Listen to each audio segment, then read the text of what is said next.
Pastor Matthew Stuckey here from Verity Baptist Church Manila, Verity Baptist Church Pampanga, and the churches here in the Philippines. And I just wanted to give you an update for the last month of our ministry. We had a total of 925 salvations for the month of September.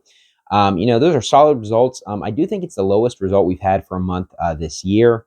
We did run into some rain, which did make it difficult at certain times of the year and in certain locations, especially happened in our church in Pampanga. We dealt with a lot of rain. But a lot of the maybe I guess lower result is because of the fact that we were doing a lot of construction work, getting moved into our new building. That is going to be the new building for Verity Baptist Church Manila, and so this is something that I've mentioned in the prayer request to pray about, and I talked about the necessity. Our church has just completely outgrown the location that we've been at. We've been there since February of 2019.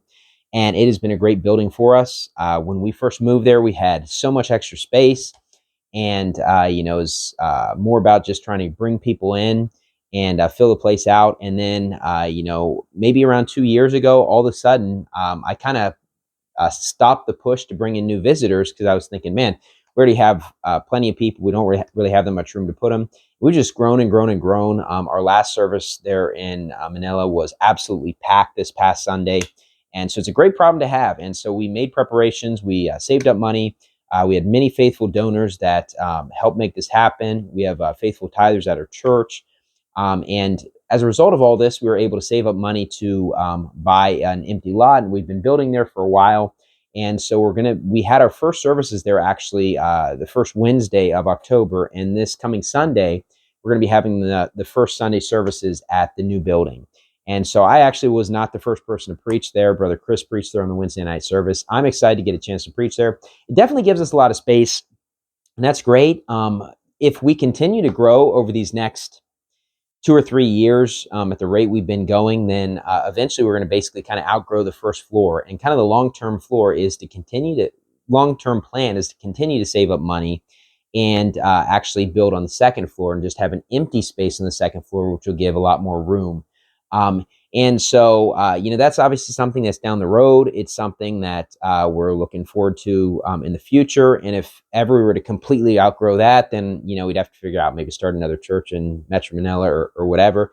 It's a great problem to have, and God has definitely blessed us. And that's kind of our long-term plan. And I wanted to be transparent about that with our online listeners. The reason why we decided to get our own building is because rent is very expensive in Metro Manila. And I just thought long-term, just like as an individual, buying a house is a smart investment.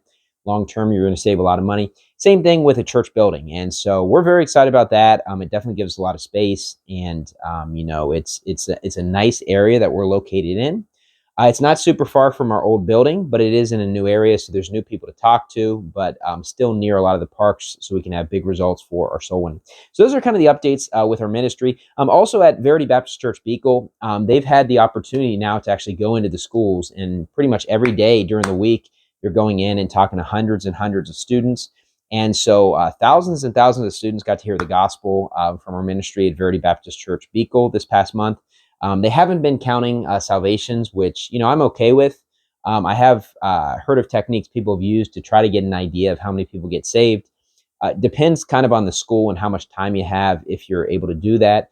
But of course, when you're preaching to thousands and thousands of people and you're preaching one classroom at a time to 25 people, if you get a couple people saved in this classroom and maybe 3 in this, and you add it up, there's potential for hundreds of people that have gotten saved that are not even being counted.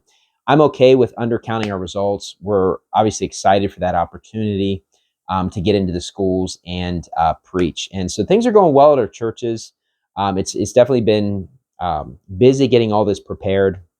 We're very excited about that. One thing I did want to mention, it is in the monthly newsletter, the update.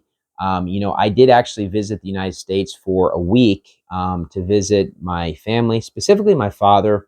My father had gotten very sick, and I was able to visit him. He just passed away recently. So I was able to visit him right before that took place and was able to communicate with him, and had a great time visiting. I'm very blessed to have had a wonderful father in my life, and I would not be here without the influence of him, who taught me so many great things. And I did preach a sermon this past month called The Instruction of My Father. And I explained how my dad raised me, and kind of the things that they did for both me and my sister. And, I was just blessed to have a wonderful father, also a wonderful mother. My mom is a wonderful lady. She reads her Bible every single day, and she was always there for us, spent a lot of time with us when we were growing up. So I'm very thankful for my mom and dad. And I certainly would not be here today without the influence of both of them. And so thank you for all your support. Thank you for helping make the opportunity of moving into the new building even a possibility. The prayers are obviously big, but quite honestly, without the financial support from online listeners, that would not have been able to happen. So we're very thankful for everyone that's donated to our ministry. Please let me know if there's anything that I can do for you, anything that I can pray for you about. If you're ever able to visit out here, I would love to know about it. Love to have you sold with our church. We have a lot of exciting events planned. We have our mission trips coming up in February and March, back-to-back weeks in Manila and Bicol coming up, and we have a lot of soul winning events that we're trying to do. So anyways, just thank you for all your support, and God bless.